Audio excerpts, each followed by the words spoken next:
I have been to multiple physical therapists. I've been to sports medicine. I've been to foot specialists. I've been to ART, PRI, and I have never left feeling confident in a plan to help me with my chronic pain.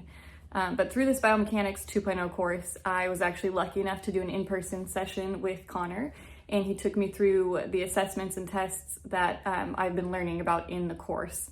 And in doing so, I was able to learn about a lot about what was happening in my body at each segment and how that affected the rest of my body.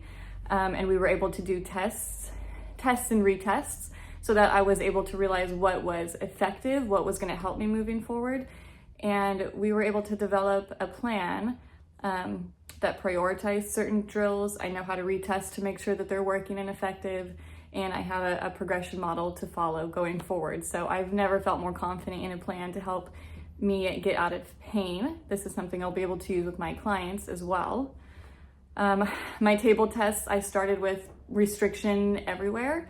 And after a few drills, we retested, we saw what was working, we continued on. And by the end of the session, I had improved every single measurement. My range of motion improved everywhere. Some places that actually went to complete full range of motion, places that I've never had full range of motion before.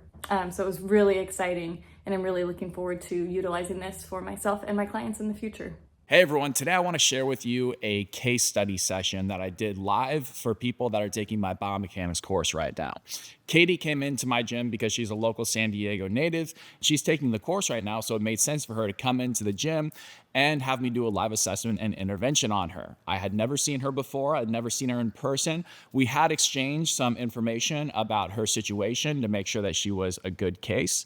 But this was a pretty fresh person for me to work on, and it was a really good opportunity for people to see in the course how I implement the model that we teach in the course in a real life environment, just like they will with their own clients. So hopefully this gives you a little bit different of a perspective and insight into how I actually go about working with people in a real life environment. It's gonna be a little bit different than other case study videos from me that you've seen. But don't miss out, because depending on when you watch this, there's likely less than 48 hours, if not less than 24 hours left to get early bird pricing on the new version of my upgraded Biomechanics 2.0 course. And if you're on the fence, just hear some of the reviews for it. I have doubled my income since finishing his course last year. It's been the most profound educational experience I've ever had in my life. My income tripled in 12 weeks and I've got fully booked for the next 6 months. Hands down, it's the best value I've gotten out of any course in my career.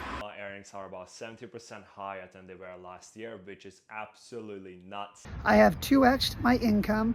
I've 2.5x'd or more the amount of clients I'm able to help. And the reason I'm able to help more and make more is because I have learned an amazing system to get people out of pain and help them perform at their peak, all from Connor Harris and his team. Now, I would say it's been a game changer for me, and that's one of the best decisions I've ever made, just taking Connor's courses and learn from him. If you want to learn more, check out the link down below in the description. But remember, you probably have less than a day or two left to get that early bird pricing at the lowest price the course will ever be at. And we'll get into it and see what we can do. Go ahead, Kate. I had to write down some of my pain, so okay. you might have to cut me off. Background is I was a high school track and field athlete. I ran track. I was a sprinter. Ran a little bit in college, but that's when my feet started giving me a lot of trouble, and ended up being kind of a limiting thing for me. So I've had foot issues ever since then. Just assumed it was plantar fasciitis, but when I really looked into it, I'm not convinced that that's what it is. I rode BMX bikes at skate parks, and I've taken a couple handlebars to the ribs. So I do have a rib flare on probably both sides, especially on the left, but I've always wondered if it was injury or just like a normal rib flare. And I've sought help for that, but no one's ever really been able to help me, differentiate. I have 4 babies. My oldest is 12, my youngest is 4. So my body has been through a lot of different postures, and my pelvis has been all sorts of different ways. I do have diastasis recti. This is actually my specialty and what I coach. So mine, I still have a gap in my abs, but it's super strong and functional, and I hardly even think about it now, but you can see it. And I am curious how that's affected by the left rib flare, especially kind of pulling that open. I started lifting weights after my second daughter was born, so in 2014, bodybuilding style. And then I switched to like a powerlifting. Started playing soccer, which I was never a soccer player, but in the past couple of years, 34 is kind of a hard age to learn soccer. Rolled my ankles a couple times, both of them, completely shattered my wrist playing goalie. So I have a hard time pronating just the wrist. Doesn't really affect much probably on the table test, but it does affect exercise. So I've tried soccer for a couple years, but I'm just in pain all the time. If I play soccer on Monday, I cannot work out Tuesday. My left knee will kind of buckle, and my feet are just achy all the time. So I don't really care to be a soccer player, but I would like to have the ability to play soccer. You know, I don't care to be a runner, but I would like to be able to run. I don't want to lose the ability to do that stuff. I tore my calf playing soccer. That was in November, so my calves are always been very tight. That spot where I tore the calf still feels kind of knotted up. That hasn't healed well. I always have pain in my mid back, and I have a spot kind of in the lower trap that goes numb. It's like a quarter-sized area that's kind of tingly, numb, feels like it's fallen asleep. That is really aggravated by like doing dishes, laundry, and lifting. So I actually kind of took a step back from barbell work because that would just be so irritated. So try to just do more like dumbbell stuff and not load the spine so much. But then I have trouble, like if I'm doing a Bulgarian split squat, my right quad, I'll have like a lightning sensation up my leg. Or if I do deadlifts, I'll get pain up high, like under my glute where the hamstring attaches. Yeah. So I'm having a hard time like writing myself a program that I can consistently do. For the past year, I feel like I go out to my gym and it's like, well, what feels good today? And that's what I'll do. And I'm having a hard time progressing. Lately, my sacrum feels out of alignment, SI joints, not pain, but it just feels off. But I get tailbone pain or pubic symphysis pain when I do like loaded lateral movements. So like Cossack squats with a kettlebell will irritate that. Most of my issues, like I said, the day-to-day stuff is the back and then my lower legs and feet. If I try and run my shins, I get shin splint symptoms immediately, no matter how much. I could rest for 2 months and not run, and then I'll go run and I'll immediately feel like shin splints. I've looked into stress fractures and ruled that out. But probably the first muscle in my body to cramp up or start to fatigue is that right tibialis. And that's why I've had a hard time doing stuff against the wall. I think it's getting better, but that front shin limits me a lot. So what's like your probably biggest? that's good. Yeah, I mean we got some work to do. What's your biggest point of pain? Like give me like the top 2 problems. Is it the right tibialis? So mid back is what affects me all the time. If I am doing a load of dishes, I go lay down flat and kind of wait for my back to regroup, and then I can go. It's just the whole mid back. I feel like I look like this. Oh, okay. Yeah. And so when I lay down, sometimes I get flat and it actually kind of starts to seize up a little bit, take some breaths, and actually the hook line with the reach feels good. Sometimes that will cause it to cramp up. But if I can just get through the muscle cramps and get some expansion, that feels good. Okay. I feel like my body feels very different than when I take the pictures, like what I see. It's not lining up in my mind. And then if I go get like manual therapy, I'm complaining, this is tight, this is tight, this is tight. And she's like, well, yeah, it's tight, but this other thing is really tight. And, you know, I feel like maybe I don't know my body as well as I used to. In my experience, when someone is describing their problems, they're actually generally pretty correct. Okay. Like I actually think there's a lot of value in hearing like what you're dealing with, because a lot of times like people will tell you what they're seeing, but like almost every single time what you're telling me is your biggest problem ends up actually being a very significant thing. Okay. So I think that what I'm hearing, all right, so bring the mic closer. What I'm hearing is that there's a lot of lower limb issues. Yeah. And so whenever this is an exact circumstance of what I was talking about, like I am going to start at her feet in all likelihood, because there's so many problems that are probably being fed from the bottom up. And so whenever you hear like ankle sprains, shin splints, like, you know, when I go running, like this starts to irritate me, I'm very curious what the feet look like. So you guys are going to get the full show now. I'm going to do literally everything. I'm going to do the posture AI analysis. I'm going to do the palpation, and I'm going to do the table tests, and we're going to see what we can do with some intervention. Okay. So this, I don't know how long this will take us, but we're going to sit here until we figure some stuff out. Okay, cool. Let's do it. You ready? Yes. All right. Let's go ahead and take her posture. This is not going to be the most perfect process ever because we don't have like the wall set up and everything, but we'll do the best we can. Let me go grab my phone super quick. Oh, it's right here. Huh. All right, let's have you stand. Yeah, right here is probably fine. Yeah. You know what we can do? Let's have you just go against this white wall.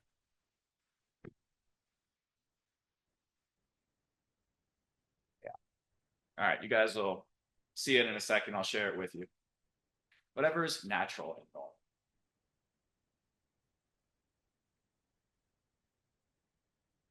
Turn that way.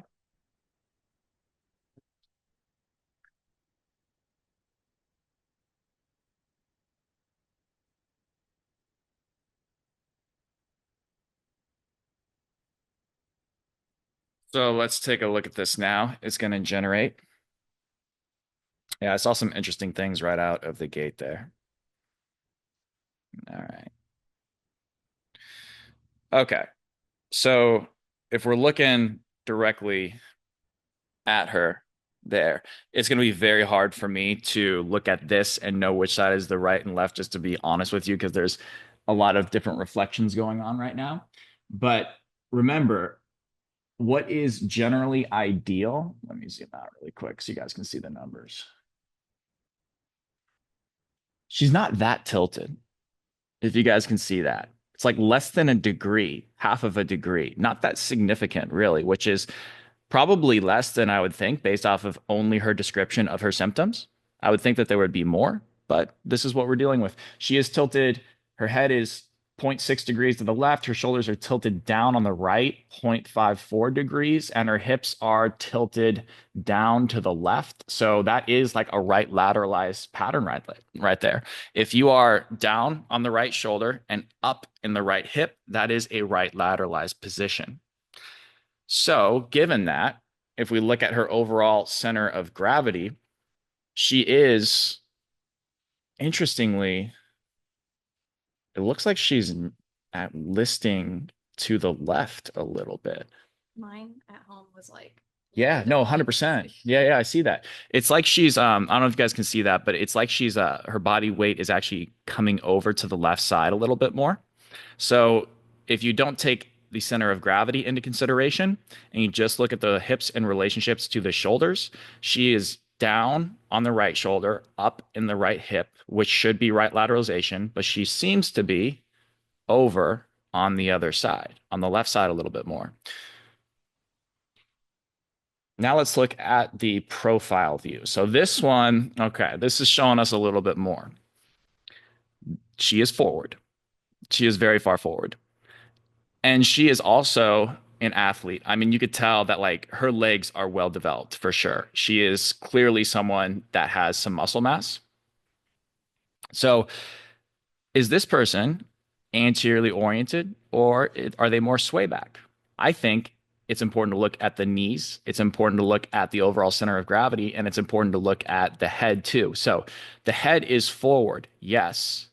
So this is like, if you look at how down her pump handle ribs are, how compressed her chest is, you would think that this is more indicative of a sway back presentation.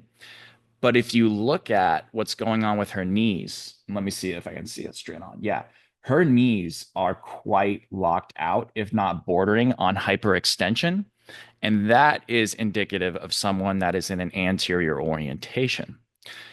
I think, based off of this alone, that she is so far forward that she started to add that additional posterior lower compression strategy. And that resulted in her creating compensatory kyphosis up here. Because if this goes forward, far enough, excuse me, if this goes forward far enough, something has to come back here. So that way they don't fall over. Something has to come back down here. So that way she doesn't fall forward. So her knees and her thoracic spine have come back in the presence of her head and pelvis moving forward. This is a lot of pump handle compression. She is very much down. That much forward neck and forward head is indicative of a neck breathing strategy. Do you ever get neck stuff? No. That's great. I'm happy to hear that. That's a gift. So, her head is 9 degrees flexed. That's definitely considerable. But we're seeing the whole center of gravity moved forward aside from below your knee, which is more posterior. And that's because it's coming back. I'm talking about these landmarks right here. Obviously, the thoracic spine is back. But when we're looking at down here, you can see that that blue line is behind the orange line. Okay. So based off of this, I think I'm going to see some interesting things because she's had so many injuries, so many different types of pain. I see someone, Emily says the pelvis doesn't look like it's an anterior tilt because there's that additional layer of compensation. So I think that she used to be more extended than she actually is at the pelvis, but she has that additional layer, Emily. So based off of Tyler was saying anterior pelvic tilt moving towards sway back. yes. That's exactly what you said. That's correct. Yes. Moving towards it, but isn't there. Yeah.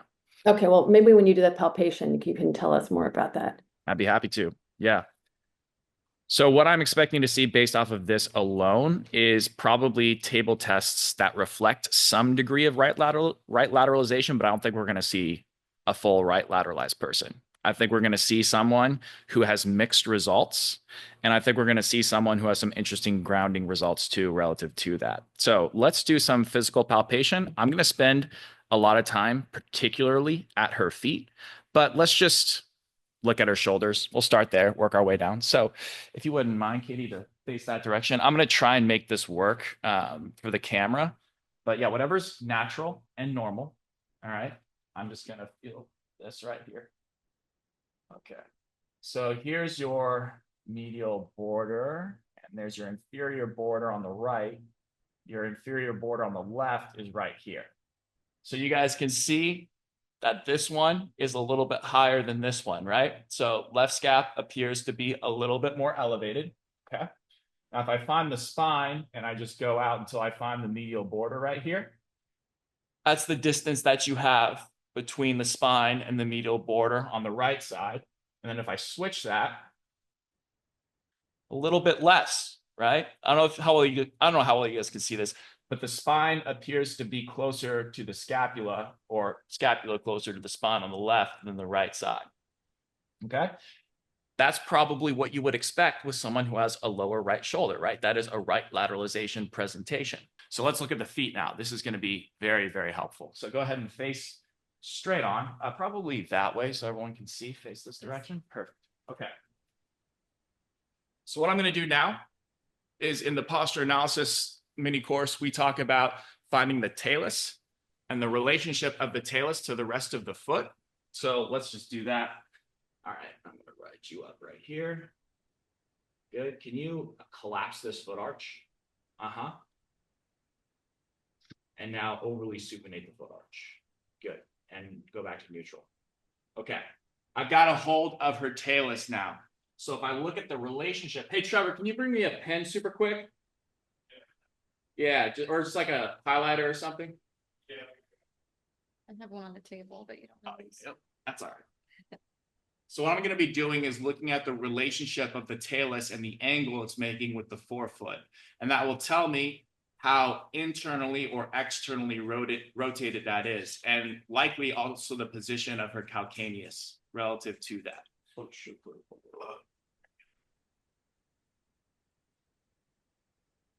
That work for a bit? Yeah, it kind of works.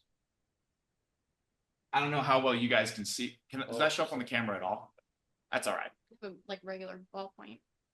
That might hurt. Yeah. We'll just use the highlight. Like a Sharpie. I'll show you guys the angles after we're done.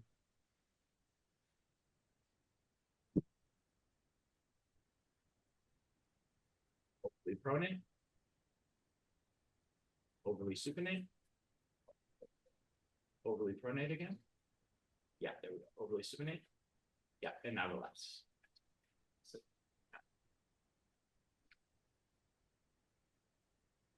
Cover this right word. Better. Oh, thanks. You just don't want to push too hard. It's not like It's okay. Yeah, be a little colorful. Let me do that one more time. Overly pronate. Yeah, overly supinate. And now relax.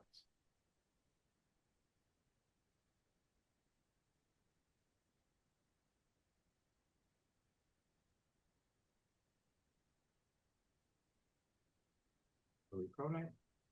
Overly supinate. Overly supinate a little bit more. Yeah, now relax.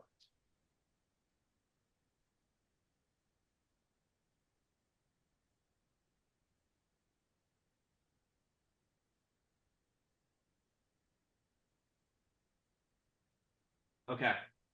Did you guys see these lines at all? I would assume not. So here, let me do this.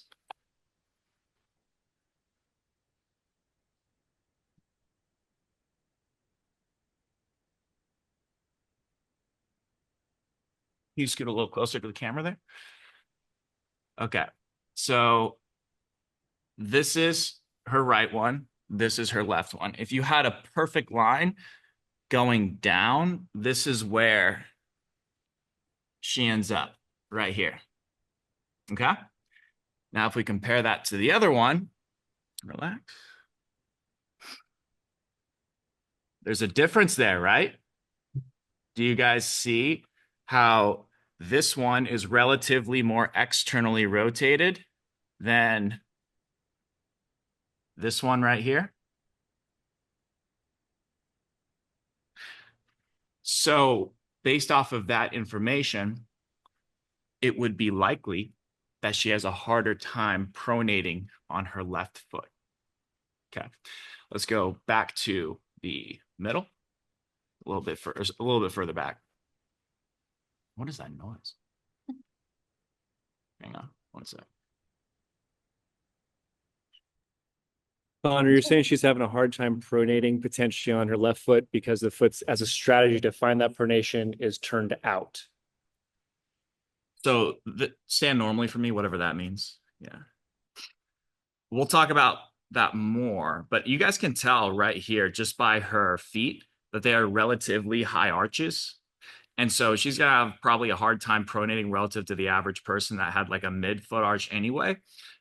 But we're seeing some interesting contrasting things. Like this is a very interesting case because she has a lot of different information, a lot of noise, and a lot of different assessments that are telling us different things. So let's look at the metatarsal heads.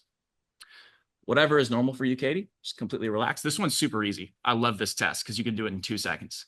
I'm just going to palpate underneath the first met head and see how easily I can lift it. And then I'm going to do it underneath the other one. I can get underneath this left one way easier than I can the right one. Now let's look at the fifth metatarsal head. Okay. Are you just trying to slide under? Yeah, I'm just trying to slide. Okay. You're not trying to actually like lift it, right? You're just seeing which one is easier to slide under. This left one is way harder than the right one. The right one I can get under with relative ease. So what is this telling us? It is harder for me to get underneath the right first met head. It's easier for me to get underneath the left first met head. It's harder for me to get underneath the left fifth met head. It's easier for me to get underneath the right fifth met head, which would mean that this foot is in more of an overall pronated, internally rotated position because the weight is forward on this side and on the inside. With this, it's more on the outside, more of a supinated foot. That lines up with what we've seen in terms of this talus position right here. So if I'm zooming out, let me think about this for a second. If I'm zooming out, her lower limb is overall presenting a little bit more left lateralized. If I look at like from here and below, it's more left lateralized. But when I look at her knee, because you had more of a bent knee on the left and you had, yeah, well, this right tibia was also more externally rotated. So at the knee and below, she's more right lateralized. At the pelvis, she's mixed. At her upper body, it looks to be right lateralized. So there's a lot of different compensations going on here. Let's do some table tests now, because what I'm expecting to see based off of this palpation is that she is going to have mixed results on the table too.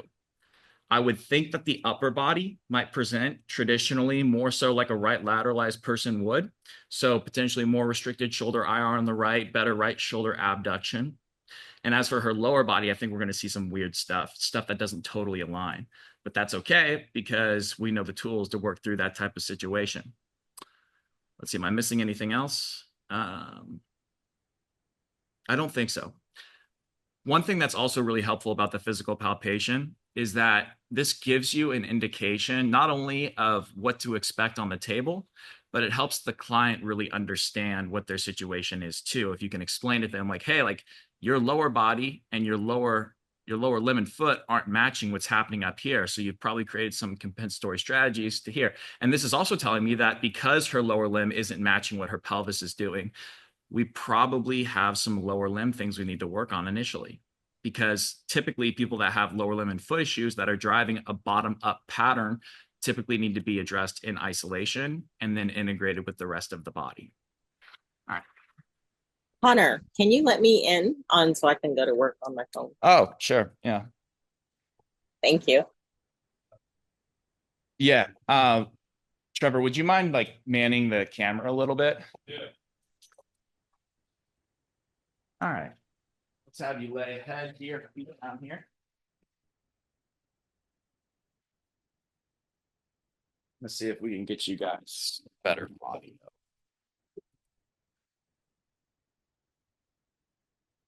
Here, one sec. I'm going to bring a bench over so that way I can rest the microphone on it. Otherwise, you won't hear me.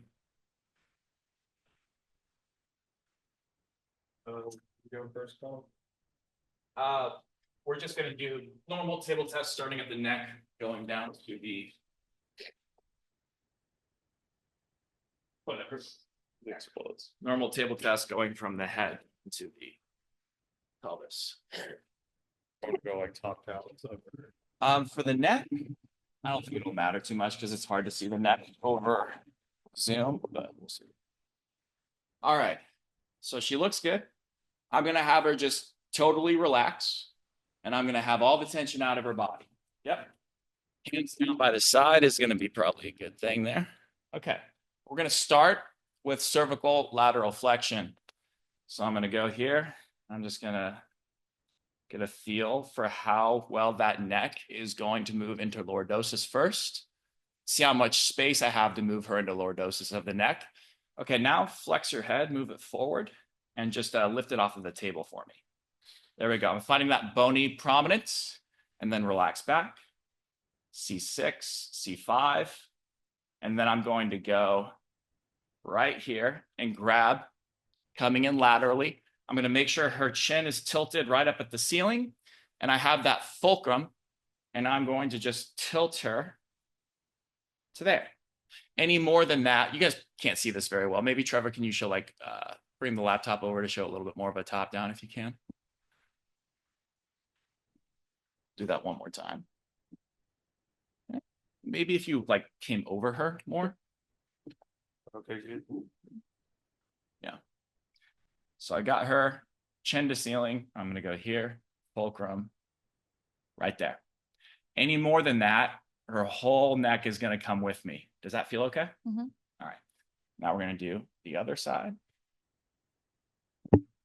Yeah, perfect. This side is more limited. Can you feel that, Katie? No. You can't feel that? Okay, let's do that one more time. This is your end range here.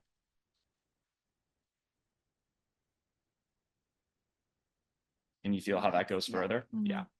So she can better laterally flex to her left side.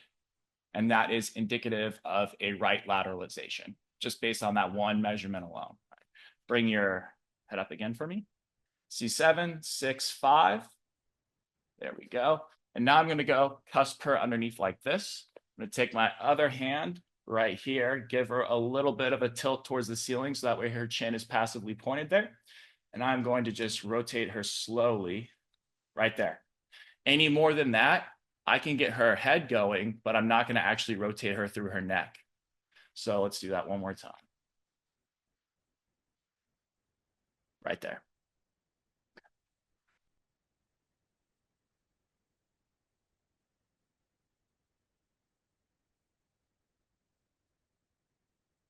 Better on this side. Can you guys see that a little bit? That she goes further. One more time. Can you feel that's less restricted? Yeah, definitely.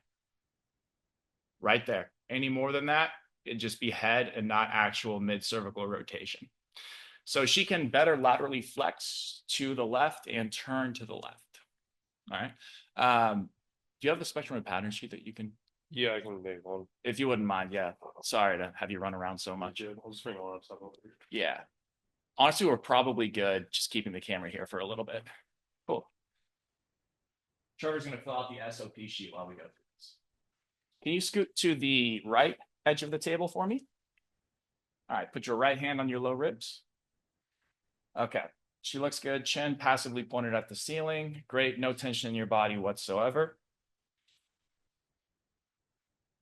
Right here is where she's done.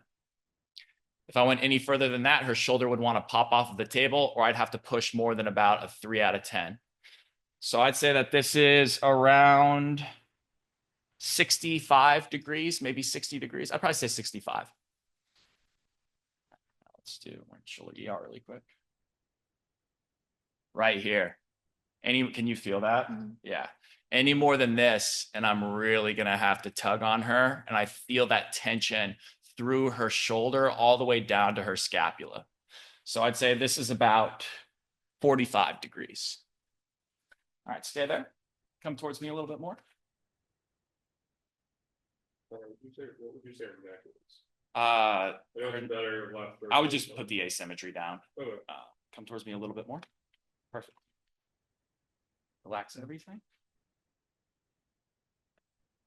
Are you totally relaxed? I think so. All right. It just right there, and I feel tight right away. Where do you feel the tightness? Like here. Yeah. At 0 degrees of right shoulder abduction. As soon as she gets to here, she feels a lot of tightness. All right, let's go to the other side.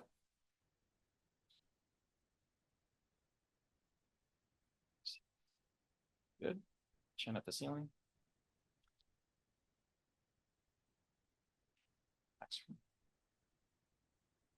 Yeah. Are you feeling a little hitch right there that I'm pushing through, or are you just a little tense? All right, relax from.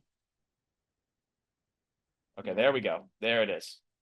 Okay, this one is about 60 degrees as well. Scoot over here for me one more time. I want to make sure that we're seeing a genuine thing.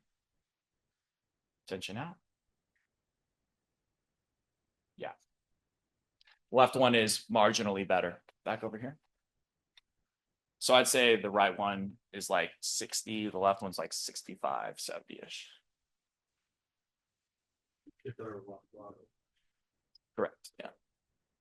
Tiny bit further off the table for me. There you go. And put your right hand. Right ER was about 45, or left ER of the shoulder was about 45 degrees. Oh, same thing, huh? Where do you feel that tension? Right there? That's just, yeah, I mean, I feel like I could go more, but that's where I start to feel it on the front shoulder. And that's all down the bicep to my fingers. Both are 0. Let me see this. Relax. Easier doing this. This one is about 70 degrees. Okay. Middle of the table. So she had bilaterally limited shoulder abduction, 0 degrees on both sides. Her right ER was significantly better than her left ER. And her left shoulder IR was just a smidge better than her right. So we have 2 things indicating right lateralization, and the shoulder abduction is a wash. Okay. Looking good. Let's start with your pelvis rotation. Go ahead and rest your hands on your chest for me. Right there. Not a lot of tension in your body. You feel okay? Mhm. Good. I'm going to hold your rib cage down right here.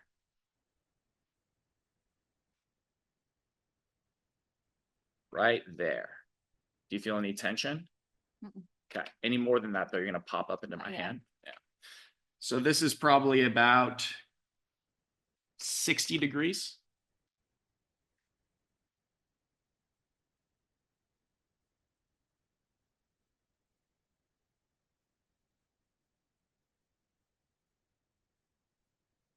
This is worse. One came up. Yeah. Yeah, you can feel that, right? This one's about 45 degrees. Let's have you lay on your left side. Pull your feet up and knees together. Perfect. All right. Now we're going to do the obers and hip abduction side by side. So depending on how much hip extension she has, I will gauge whether I need to do the hip abduction from this position or from that end range position, from that end range of hip extension. Relax everything. Now.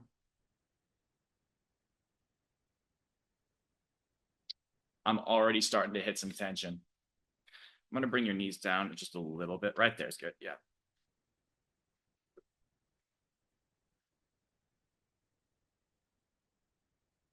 Yeah. I'd say right about here.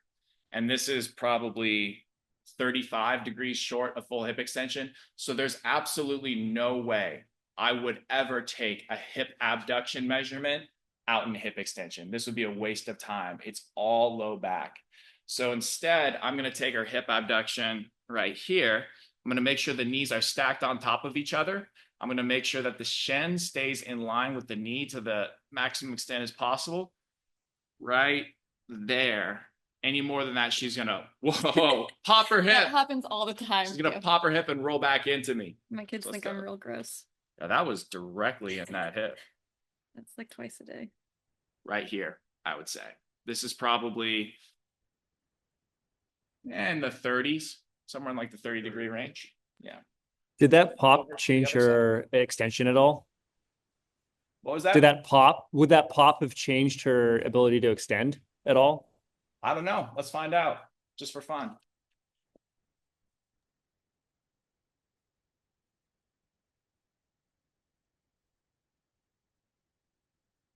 No. Lay on the other side. So always take hip abduction and flexion if they don't pass the Ober test. Can you flip face that way? Can you repeat that one more time? Only take hip abduction and flexion if they don't pass the Ober test. Well, if they have if they're like 10 degrees short of full hip extension, then you can take that in range. But if they're like 30 degrees short, there's no point because it's all going to be low back. So I would say use your best judgment. But if they're like a few degrees short of full hip extension, you could probably still take the test. Just make sure that when you bring the leg back, you aren't going to the point where their back arches. Cool.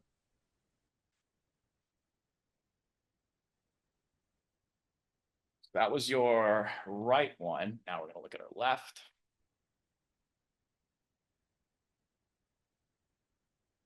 Yeah.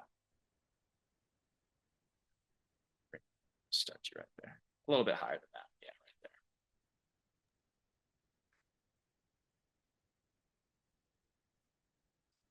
I would say right about here. More than that, can you see how it's getting into your low back a little bit? Mhm. You can feel that? Mhm.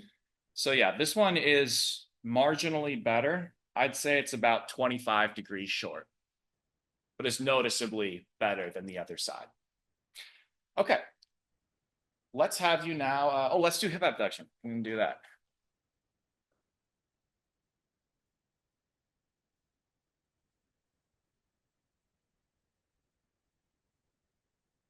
This is better. I would say this is upwards of about 50 degrees from that position. Okay. Let's have you now lay on your back. Let's do straight leg raise. Your head's still over here? Yeah, that's cool. That's fine. And then, yeah, perfect. Okay. Tension out.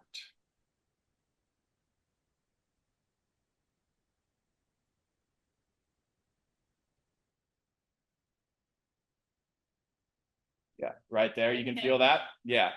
So this is probably around 60-ish degrees. I'm going to do that one more time to make sure. You put your hands down by your side again. Yeah, I wasn't sure if people could see if my back starts to. Oh yeah, that'd be yeah. Go yeah. Go ahead. Go ahead. Yeah, right about here, I would say. Let's see the other one. Oh, that's still 60. 60-ish. Yeah.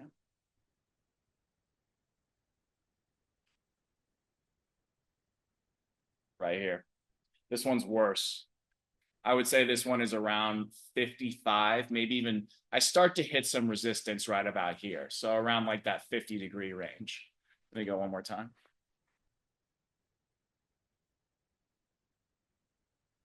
Yeah, right here. So I'd say about 55. Yeah. All right, let's do femur IR ER. So I'm going to have you sit off of here.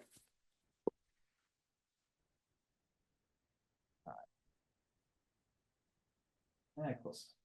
Okay. I think we'll be able to see it probably good enough. Yeah, let's just orient the table a little bit. There we go. So yeah, feeling your sit bones on both sides even. You can just rest your hands on the table if you want. Yeah, that's totally fine. And I'd scoot off just a tiny bit more for me. Perfect. Okay. I'm making sure that the knees are generally in line with the hips, which they are. I'm going to have her just totally relax, finding those sit bones. Now I'm going to stabilize the top of the knee right here. Any more than that, I'm going to have to push more than I want to. So I'd say right about here, she's done. We do that one more time. Yeah. I don't know if you guys can see it on the camera, but this is also right around here, the point where she starts to hike up her hip. So this is probably about 20, maybe 25 degrees. Now have you bend this knee? Making sure the knees are always still in line.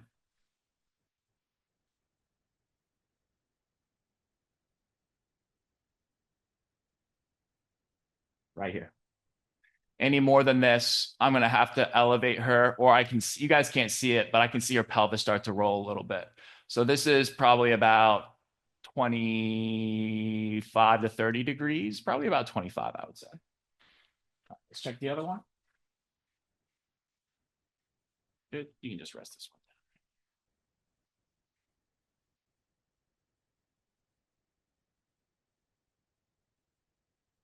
down. Right here.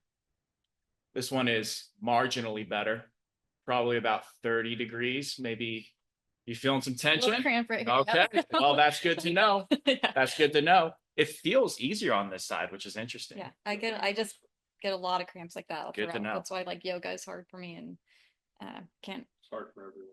Yeah. Yoga's hard. Yeah, it's underestimated yoga. Let's try. You got your sit bones? Yes. Good. I'm doing that. Yeah, we're gonna do IR. So you don't have the cramp here? No. Okay. Anytime that there's any sensation of a cramp, I went too far. So Okay, we need to it's coming. stop before that. It's coming. Yeah. So when do you not like right about here? Yeah. Okay. So this is where we need to take her end range, because any more than that, then she's just using some sort, like there's some sort of tissue issue that is preventing her from going into that range genuinely. Because if she could move into that range genuinely, then she wouldn't have a cramp. So this is about 20-ish degrees, maybe 20, maybe I'd say about 20 degrees. Because if this is 0, yeah, right about there. What's interesting though is this one does feel easier than the other one. This one feels clunkier. I don't know if you can feel that. Yeah, she can feel that too. So let's have you bend this knee now. That's the same side we had that pop on too. What's that? That's the same side we had that pop, the hip adjustment. True. Happened on that side too. True.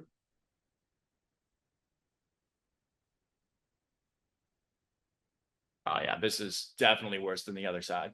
No question. Right about here, and I have to start pushing. So maybe about like 10 to 15 degrees. I'd say 15. So I think if we look at the IR one more time, I would probably call the left one 20, and I'd call the right one about 25. And the left ER is far better than the right ER. All right, I think I got everything. Let's look at everything in totality. Oh, the grounding. Right. I want to look at everything else first, though, before we do the grounding. I shared it with them already. Oh, you got so I just open it on the check. Yeah. The grounding is the last component that we're actually gonna like turn into the exercise really quick, but I want to look at everything first. Should have highlighted 3 and 4.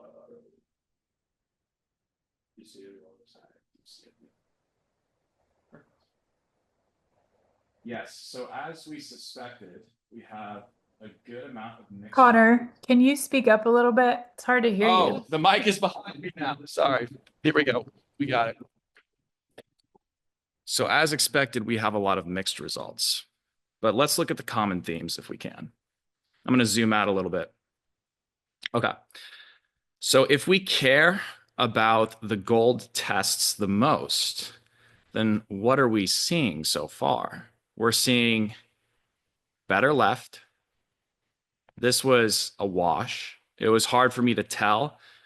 Maybe her left was just the slightest bit easier. I honestly couldn't tell. It was right there. She was feeling the same amount of significant tightness on both sides. These two are indicative of right lateralization. Her pelvis was clearly better rotating to the left, no question about it. Ober's was clearly better. Her hip abduction was clearly better on the left too. Her straight leg raise was pretty close, I would say. Her femoral IR was pretty close, but noticeably better on the right. And her femoral ER was clearly better on the left. So the right was more limited. So in these cases, we're starting to see a little bit of a mixed result. The grounding is going to be really important. Based off of these assessments only, I would expect that she has better left grounding because that would match her lateralization pattern overall. Now, she's not perfectly down in one column or the other, but the big tests are indicating that she is a little bit more skewed towards a left lateralization. Would I be surprised if she was better right grounded? Probably not. Your issues are more so on your left foot, right? Yeah. So she might be better right grounded just because of that left foot issue, and she can't create a genuine experience of grounding underneath that left foot. So if we're going off of what we would expect to see here, we would expect to see better left, but based off of her actual subjective issues and what the posture analysis and her subjective experience of her own body would indicate, it would be right grounding. But we're going to know what to do with her because I'm going to show you guys exactly how we go through this and how I coach her to then do that traditional sideline grounding exercise. We're good? Oh, okay. All right, Katie, let's set you up. If you wouldn't mind like manning the camera, that'd be great.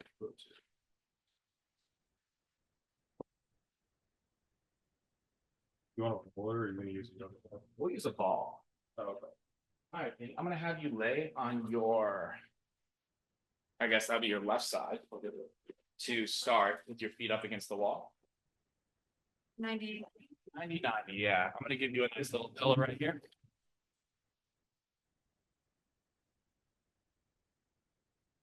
Okay, the first things that I'm going to be checking are to make sure that she actually has a 90-degree bend at both her knees and her hips. That's a very common thing that we see that oftentimes people don't actually have it.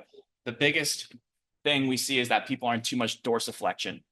So I'm going to have her, yes, perfectly aligned right here. So now that there's a straight line from the knee running down to the actual heel, that's what we're looking for. Yeah, you look good. Now put this in between your thighs.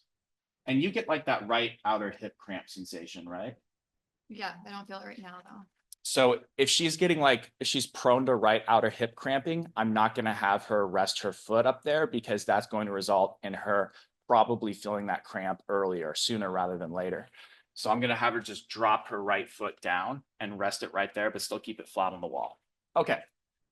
So Katie, here's what I want you to do. I want you to make sure that everything is completely relaxed in your body. There's not an ounce of tension anywhere. Just like in this area, I think it actually was better. Oh, was it? Okay, Yeah, then I mean, keep it there. if I'm supposed to keep my foot flat, right? Or Ideally, you want to it could keep be it like as that. you could. I mean, ideally, I like to have it flat, but for you and your situation, if you want to just rest it on there, it's not the end of the world. I'm not going to be sweating too much. Okay, let's try this. We'll try it and see what happens. Now I want you to press into the wall with your heel, your first metatarsal head, and your fifth metatarsal head. But I only want you to do it as much as you can before you feel like your neck or low back is going to engage. So start slow, start at a 1, then go to a 2, 3, 4, really slowly and sequentially, and let me know what number you end up at before you engage your neck or your low back. Breathe through it nice and slow.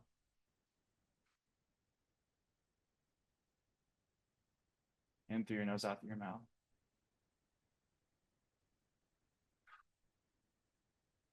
What do you? I probably can't get past a 3. A 3, she says. Hold that 3. Yeah, I'd say that's around like a 3 or a 4. I agree with that. Let's go to the other side.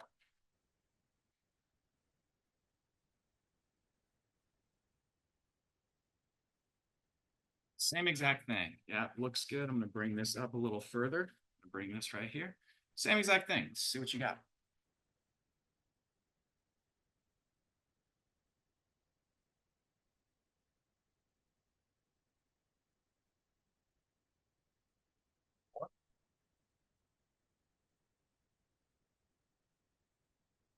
Let's do that one more time.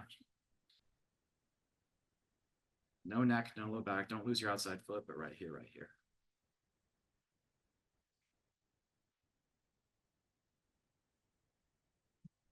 I'd say that's pretty close. I think that this side is a little bit better. I'd say that's around the 4 to 5 range, and this one is a little bit weaker. Can we do it one more time? Absolutely. Yeah, totally. Yeah, that's good. Start you right here.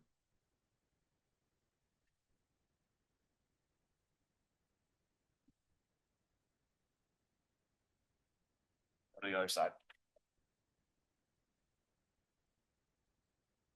Better right grounded.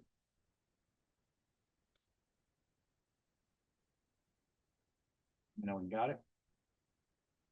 Okay. Oh yeah. Yep. Definitely.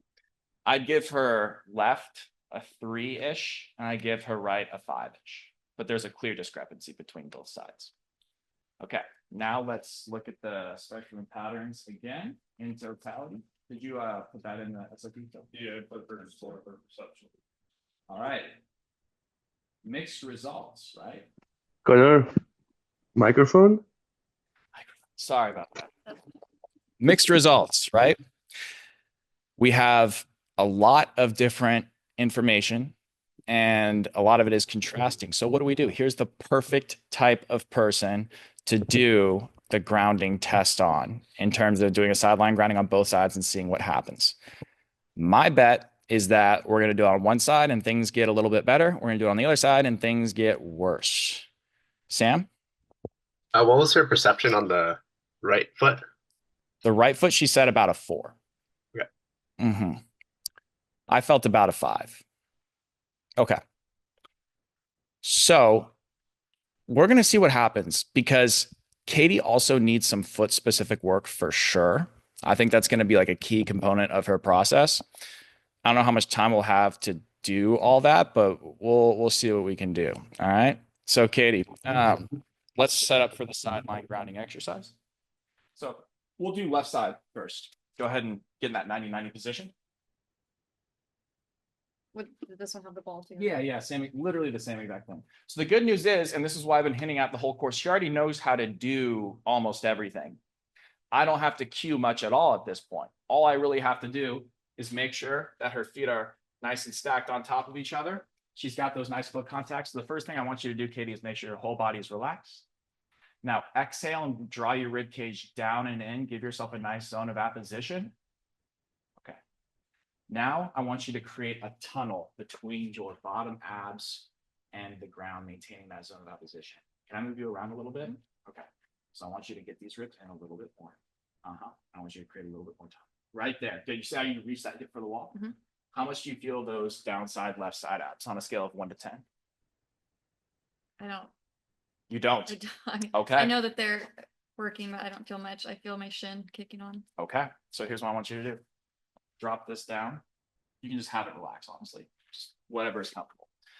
I want you to relax, let those left abs drop down.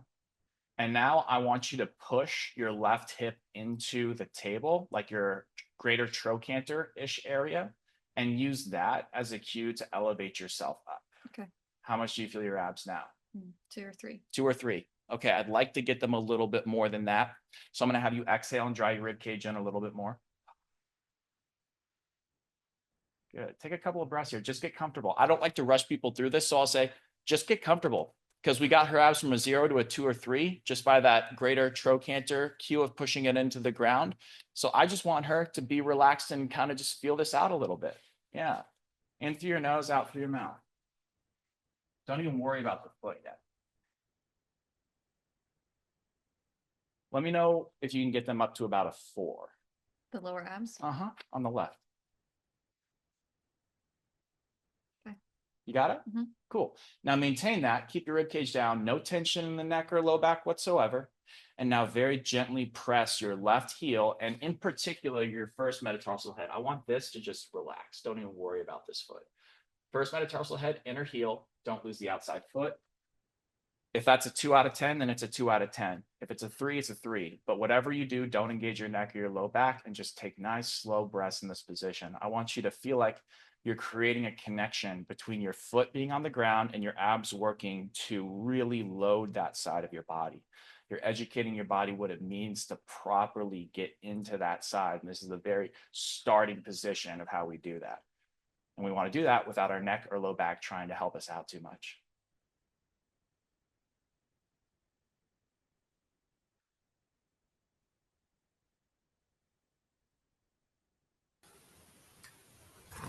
So, do you feel like your neck Looks like her neck is kicked on all the time. I was just about to say that. Yep. I was looking in the camera to see if you guys could see the tension in her neck. Are you seeing like here? Yes. Okay. It's right down through here. So your neck is active, and were you aware of it or not? I felt like I was tensing and it was hard to hold this and this without like and still be relaxed. So okay. So let's make it easier for her. It has been there since we started testing. Yeah, I think that she is using it a little bit more than she's aware of, but we're gonna give her a little support. Throw this underneath your lowest ribs. Perfect. Okay. So now all I need you to do is just maintain a zone of apposition, draw your ribs down and in. Probably a little bit more than you think you need to. Yep. And now see what you got. No neck, no low back.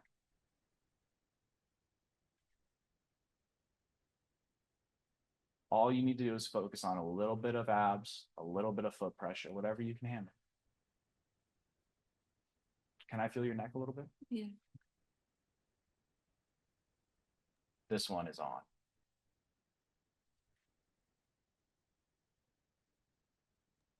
You can really see those SCMs lit up.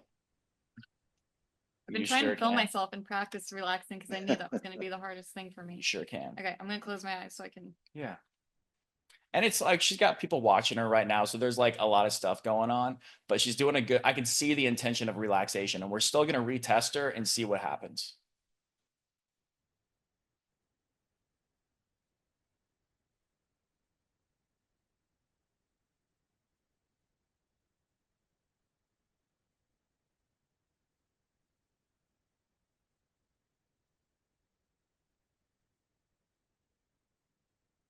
Do you feel like your neck is relaxed? Yeah. Yeah. Okay, let's see what happens. I'm happy with that. Let's just see how she responds. Okay. Keep going or? Keep going, yeah. Give me like 2 more nice, slow, just chill but full breaths. What happens if I just do that? You're more likely to collapse your top side and become more concave. Okay. But if you want to, try it. See what happens. I'll take that. As long as you can maintain the ribs down, the tunnel, that's cool.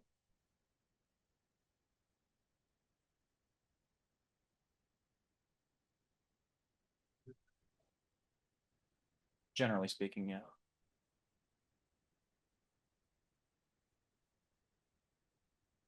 All right, relax. I'm going to slide this out. Let's retest your shoulder. Let's have you lay on your back. Left side of the table. So this hand right here, and then all the tension out of your body. She just palmed the ground, gave it a high five. Can you feel how much easier that is? Yeah. All right, scoot over here.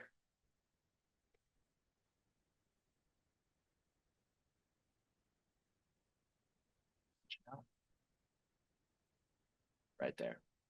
It's definitely better. So she's all the way down on her right, 90 degrees. Left is 85. Stay there. So shoulder abduction, she's got a lot of anterior compression. That exercise did not restore a ton of anterior expansion. So I'm just gonna see if it doesn't feel just a tiny bit better, but I'm not expecting much. Come towards me. Keep coming. Tension out. She's got about 10 degrees now. Let's go to the other side.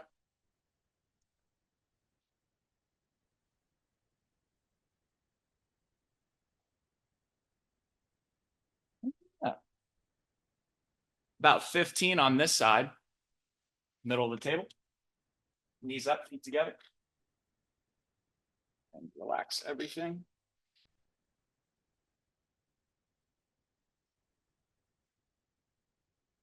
Yeah, so this is now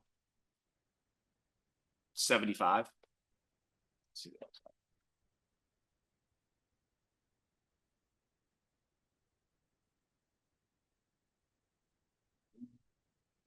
This is probably 55.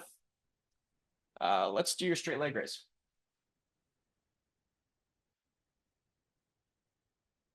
You know, for consistency, let's have you switch around, put your feet down here. You know, the drills, hands in the same position, all that good stuff. Was it just down? I think you had them opposite. I think you had them up, yeah. Oh, yeah. Totally.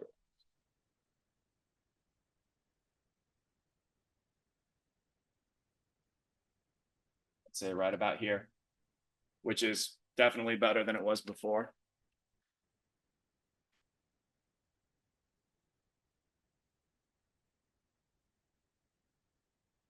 Right there. So this one's probably about 10 degrees-ish better. So the left one improved more. We did a left sideline grounding, so you'd probably expect that. Let's do the right sideline grounding. Let's see what happens, just for fun. The right straight leg raise is better than the left. Her left is better than her right. Okay, that's fine. Yeah. So what's interesting about that, and yes, did her neck seem like it was on, but to her it was off. So sometimes that matters. And sometimes that's enough to downregulate her nervous system enough, because she did look relaxed other than that. And she was doing it well other than that. So I think that that's like, hey, let's just see what happens. Because usually if she doesn't feel any tension there and she's really mindful, like she's body aware, like she clearly knows what her body is, you know, going through, given like how much of an extensive exercise history she has. And, you know, she works with people. So I trust it when she says her neck is as relaxed as it can be. And sometimes that's enough. Oh, you can keep it there. Slide this under.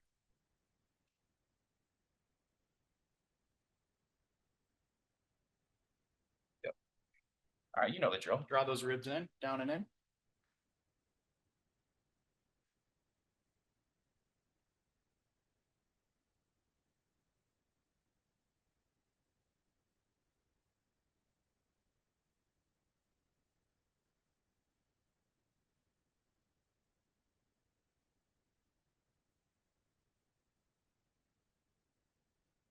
It's good. I'm just going to have her take breaths through that. Does anyone have a question while she goes through this? I liked Tyler's question. After the first round, before we did this, would you have done the walk test and ground? We're about to, because we want to know which side improves her more. So after we do that, we'll do the left side probably one more time. We'll have her go for a walk and then come back. My guess is she's going to lose something.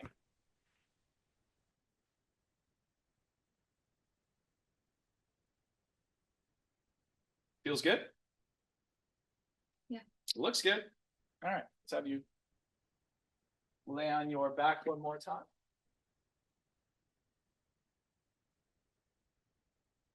Left side of the table. Legs were with your legs straight. And then hand there. Good. Totally relaxed. Tension out. It is definitely worse. Not a doubt about it. All right, other side.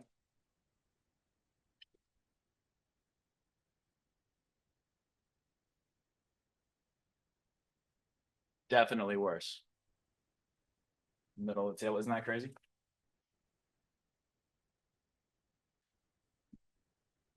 We're not going to do everything because we already know this is not her thing, but we'll check this out. Right there. Did we do both sides today just for the demo? If you were working with a client and they got that good of results on the first side, would you just stick with that? Yes. I would do both Not- sides. I would you do do both both sides no sides. matter what. I also do that because it shows the client that we kind of know what we're doing. And it shows them that like, hey, I know that this is going to make you worse. It helps with buy-in a lot. It helps them go, oh yeah, I see that I actually do need to work asymmetrically. Because if you don't do that, and I've made that mistake before of like only doing that side, then rolling with it, people come back and they're like, yeah, I did both sides on everything. And I'm like, it's not what I said. So I think it just helps them understand their own body a little bit more. Cool. Let's do the left side one last time. Hey Connor, how come you use the pillow on the right side lighting grounding instead of having her create a tunnel? This? Yeah. Because she yeah. can't create a tunnel without her neck engaging. All right, so. After that? Oh, probably about like 55-ish.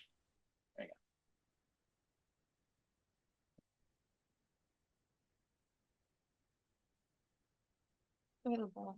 Yeah, this is not the right ball. Oh, it's under the chair. Okay.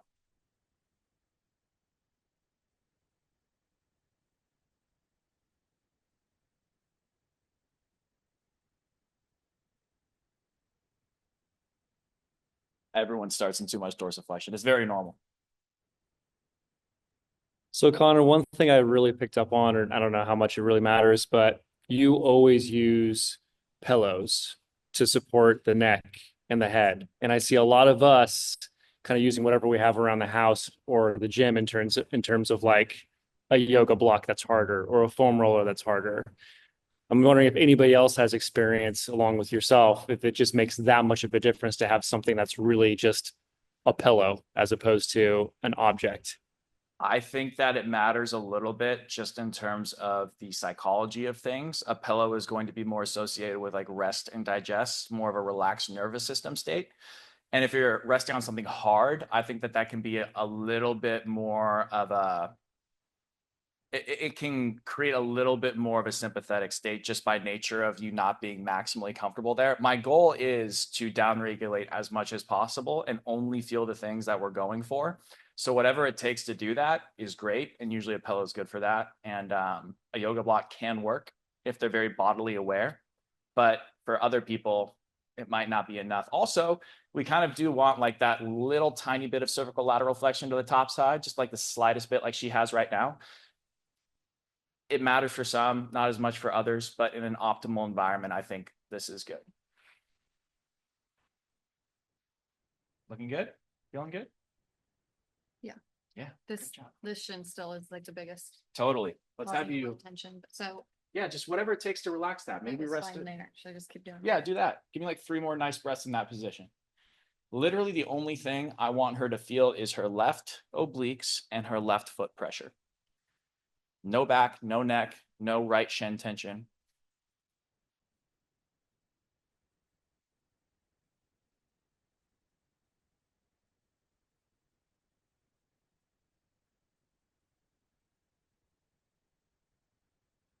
She looks good.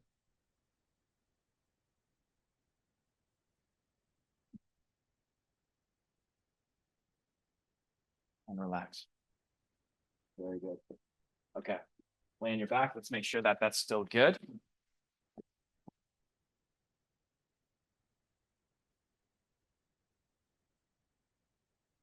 Here. Relax everything. Oh yeah. Can you feel how easy that is? Yeah. Okay. Other side.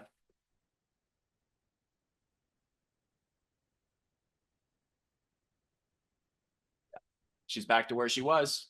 That's good. Middle of the table, lay on your left side. Pull your knees up to 90 degrees. Support your head like you're taking a nap. Good. Slightly down here. Relax. Okay. She got back about 15 degrees on this. She's not all the way there yet, but she's getting closer. Head down here, feet down there. Yeah, I'd say minus 20.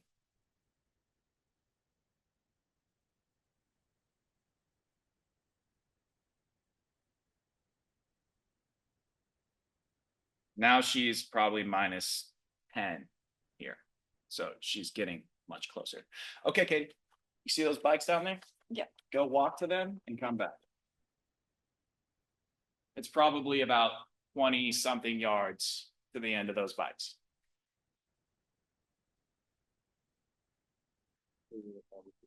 She's got a lot of lower limb stuff going on, so we might see a change, right? I'm expecting it. If not, that would be insane. All right, go ahead and lay back down. All right, left side of the table.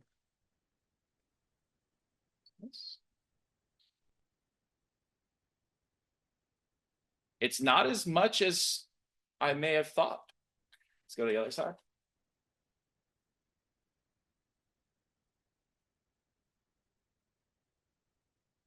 Barely. Middle of the table. Do lay on your left side for me.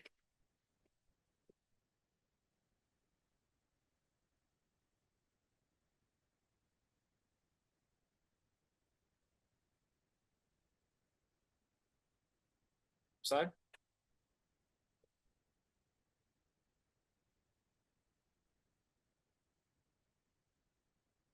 Maybe 10%, I would say.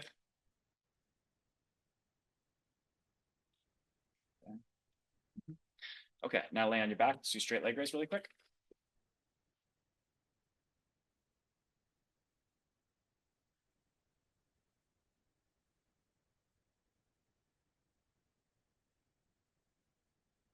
Pretty good.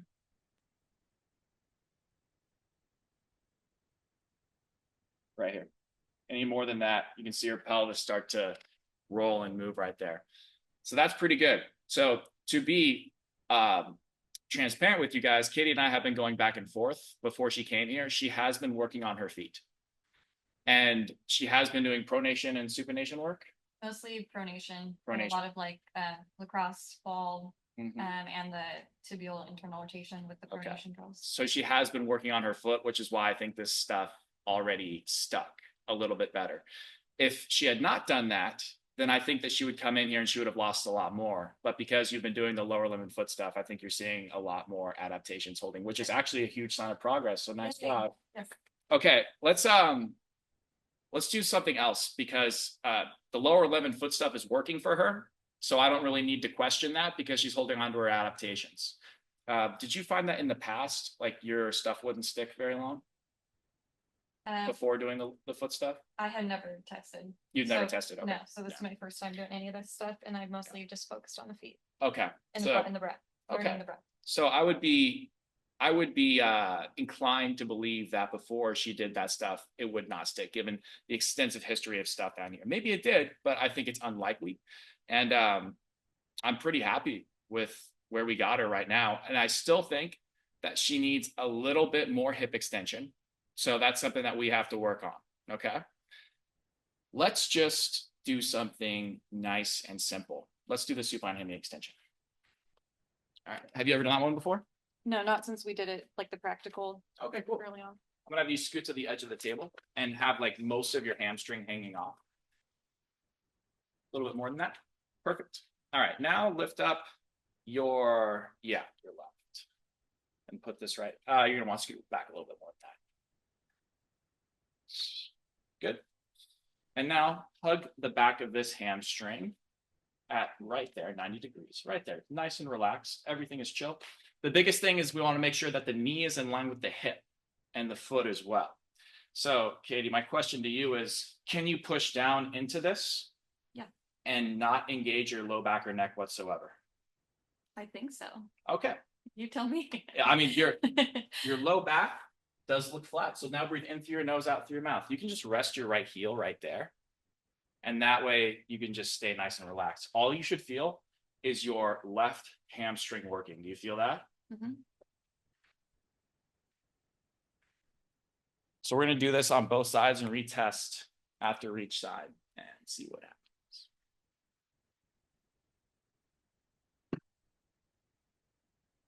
And I might show you guys the thing that I was talking about earlier where I just take away a little bit more elevation and just get her progressively closer to the ground. But first you have to find that starting point where it's just enough to challenge her in-range hip extension, but it's also not so much to where she orients.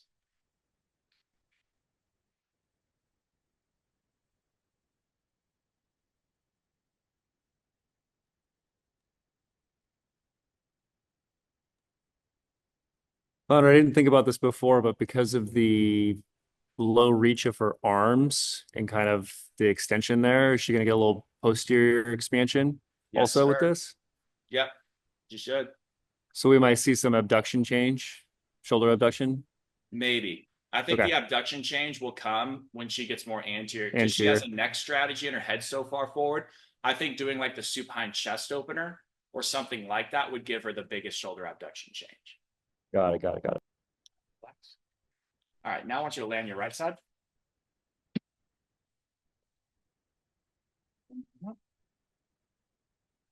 Good. Nice.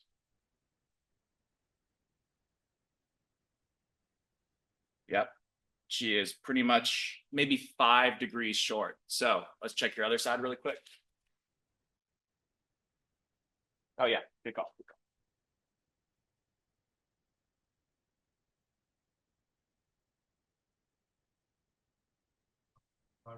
Five short now, yeah. And this one is maybe 10, 15 short. So let's go ahead and do your right side. Down and up.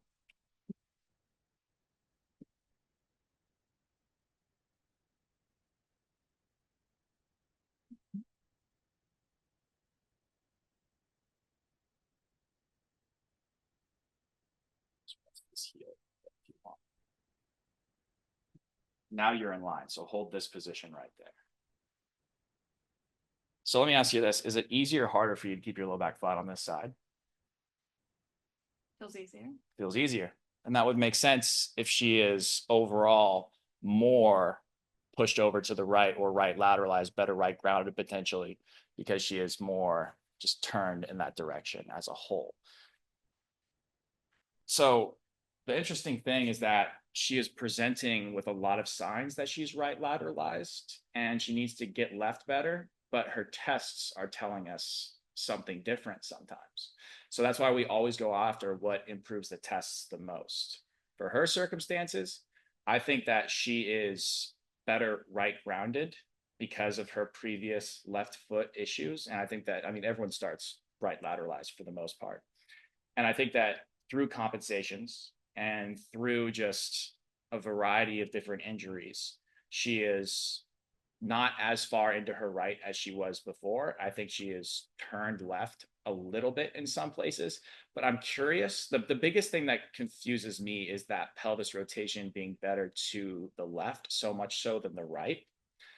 And I wonder if that's not because she has a left hip issue, like I've talked about in the past, where if you have a restriction in your left hip adduction, that can limit your right pelvis rotation.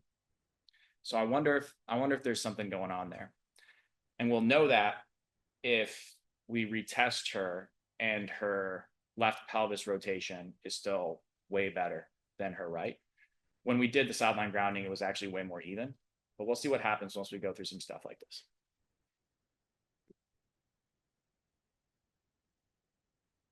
All right, relax. Let's have you lay on your left side again.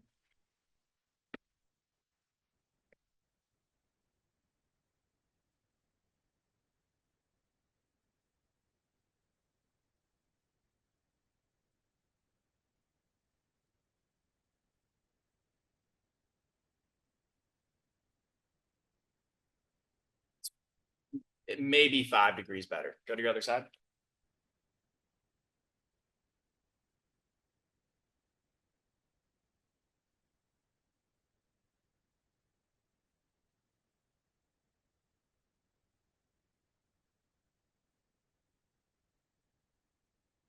And this side is honestly the same. So is that surprising? Let's do your left side down one more time. And I'm going to challenge your end range. So I'm going to fold left side down on this. I'm going to challenge your end range hip extension. Oh, we're going to do the supine hemi extension. Left side down. And I'm going to put this underneath your. Now move back a little bit more. Perfect. And a little bit closer than that. Halfway in between. So scoot closer to me with your whole body. Perfect. And now you're going to bring this up to here. Hug it. So tell me now if you can keep your low back flat and relaxed. Relax, but I don't feel like it's flat. Okay. I have to kind of push down. Let me give you a little extra boost. Hey, Trevor, you know where the blue pad is? Yeah, it's right here. Can you throw it my direction? Yeah. I'll hand it to you. Thank you. Raise up a little bit more. Try that. Yeah. Is that better? Mm-hmm. All right. I'm going to scoot this underneath you a little bit more. Right there. Try that. Yeah. I'm going to have you take a couple breaths here, then I'm going to take away that blue pad.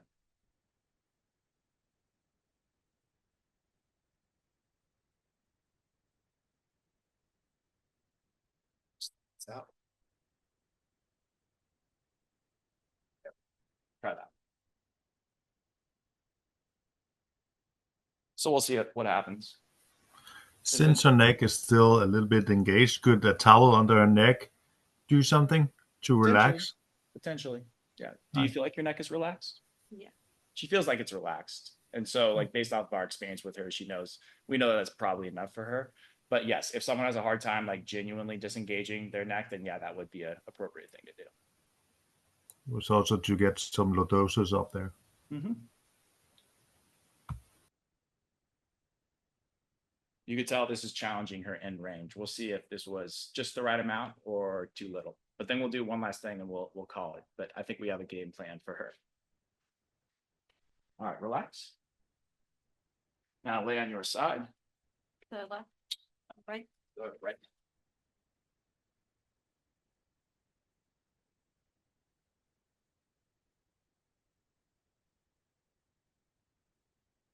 Yep. That looks full to me. Other side.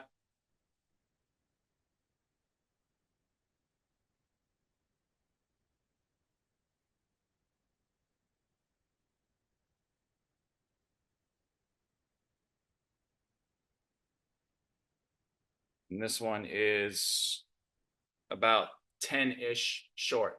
So one thing I want to try, because I have Katie here, I'm not sure I'm going to have another person here. I want to show you guys how I coach an introductory abducted shift, because it's really helpful to see the cueing done in person. And this might be our only shot. She's still a little short on the end range hip extension on the right. So we'll see what we can do. But I want you guys to see how this is done because it is such an important exercise. So if you guys are cool with it, let's just do it really quick. All right, so you can do it here. I just need to give you a little bit of elevation. Let's use a crate. Can you bring that crate over? So let me demo it for you really quick. I assume you've never done this one before? Correct. Okay. And I think this is going to help with your right hip because I think that you need a little bit more genuine ER rather than what you're doing with your TFL. Okay, so the leg's going to be right here. And she's going to be in almost full hip extension, but not all the way because that's all she's got. There's going to be a pillow underneath here. And she's going to be in a little bit less hip flexion than 90 degrees. All you're going to do, Katie, is exhale, find your tunnel. And then you're going to bring your right leg back until you feel like if you go back any further, you're going to arch your rib cage. And then I'll tell you what to do from there. You're just going to reach your right leg slightly away from you. And you're going to see if you can hang out in that position and breathe. Is left foot pressing or just kind of like feeling? It is for now feeling. It's now just sense. Yeah, I'm probably going to give her that. Where is the yoga mat? Hello? There. Here's your pillow. And then slide this underneath your rib cage for me. Love that. All right. Now scoot a little further away because I want you in less hip flexion on your downside. Perfect. All right, let me bring this back a little bit further. All right, so you look good. Now just exhale, draw your rib cage down and in. Good. Move you in a little bit more like that. Good. Is your neck relaxed and chill? Great. Now roll the right hip over slightly and pull the toes back a little bit and just drag back until you feel like if you go back any further, you're going to arch your back. Right there looks perfect. I wouldn't go any further back than that. Pull the toes up a little bit. Okay. Now, do you feel your left abs engaged? Do you feel like your neck and low back are off? Now, yes. Now they are. That's always what happens. Okay, take a couple of breaths here. Don't even worry about anything else. Just feel your left abs and feel this position that you're in. Okay. You look good. Keep this rolled over a little bit more. Now I want you to slightly reach this right leg away from you. You should feel your right glute med, maybe a little bit of like your outer glute max engaged. Do you feel that? Yep. Good. And now breathe in through your nose, out through your mouth. That's it. That's all it is. You can feel your left heel grounded against this. And she's just going to take like 5 nice, slow, beautiful breaths in this position. And this is the introductory version. From here, you can progress it, but this is the foundation. And that's why learning sideline grounding is so important, because you're literally doing that there with the tunnel. And then as she gets better at this, we can take away the mat, but all she feels is no neck tension, no low back, left abs, right glute, glute med-ish area. Feeling good? Good. One more breath.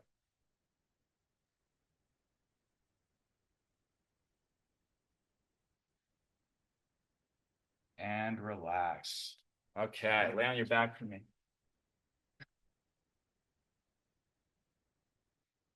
Go to the left edge of the table. So this right here, hand on your low ribs, whatever you were before, perfect. Oh, it's so easy. Let's check abduction just for fun. You see this? A little bit further, if you will. Can you feel how different that is? Way better. Go to the other section.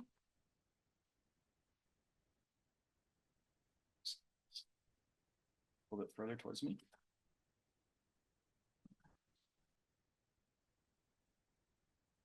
Yeah. Even this one is now probably 20. And now let me see this left shoulder. Relax everything. Piece of cake. Let's check your ER. ER is pretty much all the way full now too. Let's do straight leg raise, middle of the table. Yes, let's do that.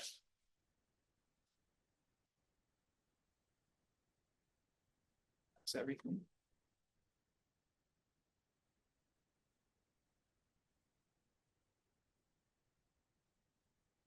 Right here.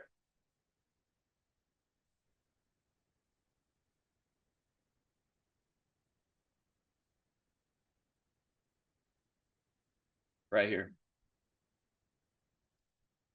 Do that one more time. Yep, right there. All right, let's have you sit. I'm gonna check your IR, ER real quick. Oh yeah, let's do pelvis rotation. Good call. Yeah, let's have you on your back. Knees up, feet together. Hands on your chest. Right there for me. Yeah.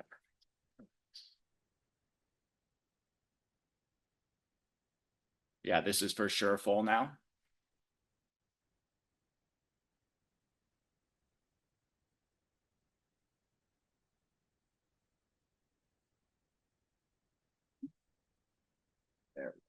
There we go. Yeah. And this one is probably 65 degrees. So she's almost all the way there on that side too.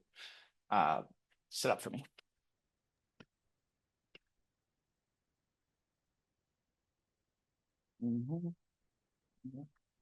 All right. Now just relax, feel your sit bones. That feels pretty good. Do you feel any crap in your hip? No. Perfect. Let's check this one. Right there. Yeah. And now bend this knee. Let me see this last one.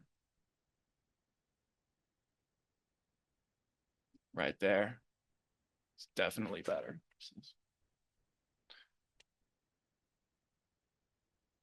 Yeah, that's a pretty good change.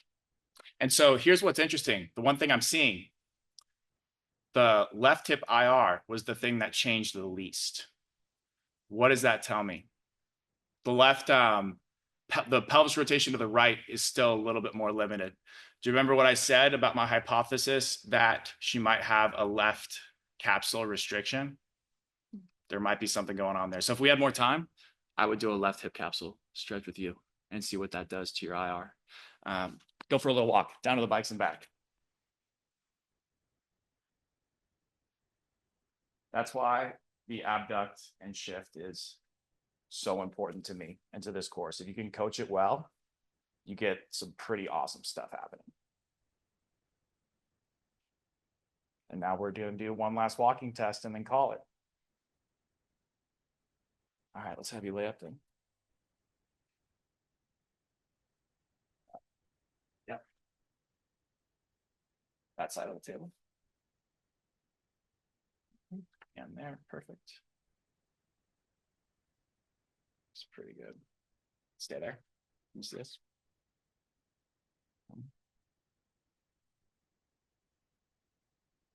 Yeah. Awesome. And now let's do straight leg raise really quick. You just pop around really quick.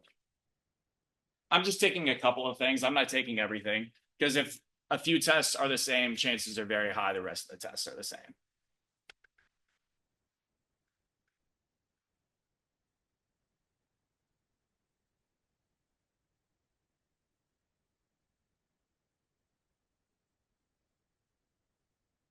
There. Let me do the left one more time. I think I may have seen something.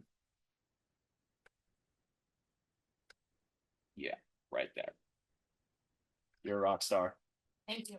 Good job. Awesome. So if Katie was my client, what I would say is to start with the mic. Jeez. Is what's on the thing? Oh, great. Yeah, let's do a quick recap. Right quick. So if Katie was my client, this is what I'd recommend. She needs to continue with the foot and lower limb stuff. I'm pretty confident that that's helping her. I'd have her start with that. And then I'd have her go to the left sideline grounding. And then I'd have her go to the left sideline introductory abduct and shift. So she's got 3-ish drills, maybe 4, depending on like the foot stuff that she's doing. But just like the 2 main correctives right there is all that she would probably need to start seeing some good stuff happen. So here, we'll share this with you so you guys can see the retests. And I think that's pretty much it. Do we have any final questions? Do I need to do the hemi extension before? Oh, the hemi extension. Before the abduction shift? I think probably the hip capsule more than the hemi extension. Yeah. The hemi extension helped a little bit, but I would say that the abducted shift and the grounding made better changes for you. Yeah. Cool, guys. We good? Thank you for sticking around. Thank you, Rhett, for the only one with your camera on right now. And we will see you guys on Monday. And then we're going to talk about some lower body weight room stuff after that. Have a good one.